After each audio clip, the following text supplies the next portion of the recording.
আমার দেশ জনাব জিয়াউর রহমান এদেশের স্বাধীনতা ঘোষণা করে একটি জাতির স্বাধীনতা এনে দিয়েছিলেন।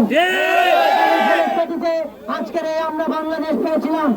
আমরা দেখেছি বিগত স্বৈরাচার সরকার সহ আরো অনেকগুলো পাচাটা দল রয়েছে যারা জিয়াউর রহমানকে নিয়ে অনেক সময় অনেক প্রকার প্রচার চালিয়েছে। আপনারা আমরা জানেন বিগত 17 বছর যাবৎ আমরা স্বৈরাচারের বন্দুকের মানের বিরুদ্ধে, খুনের বিরুদ্ধে ক্রসফায়ারের মধ্যে পড়ে আমরা আন্দোলন সংগ্রাম চালিয়ে গিয়েছিলাম। আমরা কিন্তু কোনোদিনও মৃত্যুকে উপেক্ষা করে আমরা হামলা মামলা নির্যাতন উপেক্ষা করে আমরা রাজপথে ছিলাম। কারণ আমরা কার সৈনিক? আমরা শহীদ রাষ্ট্রপতি জিয়াউর রহমানের আদর্শের সৈনিক এবং দেশনায়ক তারেক রহমানের সৈনিক।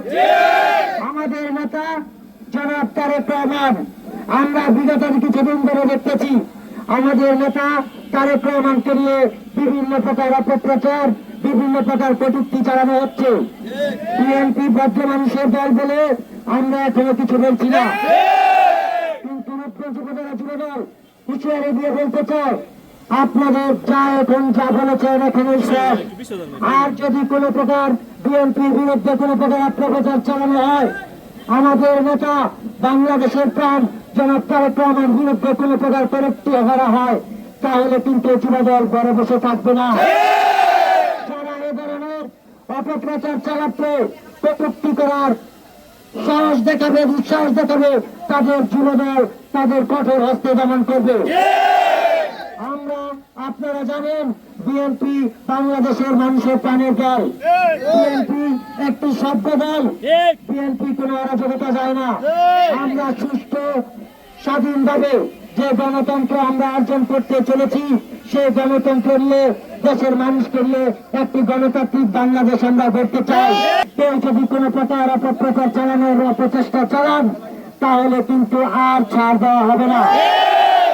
আমি বলবো আমরা যারা রূপগঞ্জ উপজেলা যুবদলের নেতা কর্মীরা রয়েছি, আপনারা আপনাদের প্রত্যেকটি এলাকায় সর্বদা সজাগ থাকবেন।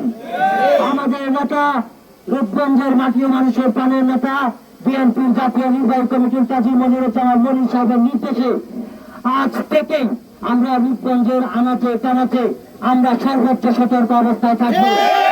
বিএনপির বিরুদ্ধে, এদেশের বিরুদ্ধে এবং তারেক রহমানের বিরুদ্ধে কোন প্রকার অপপ্রচার চালালে যুবদল আর ঘরে বসে থাকবে না।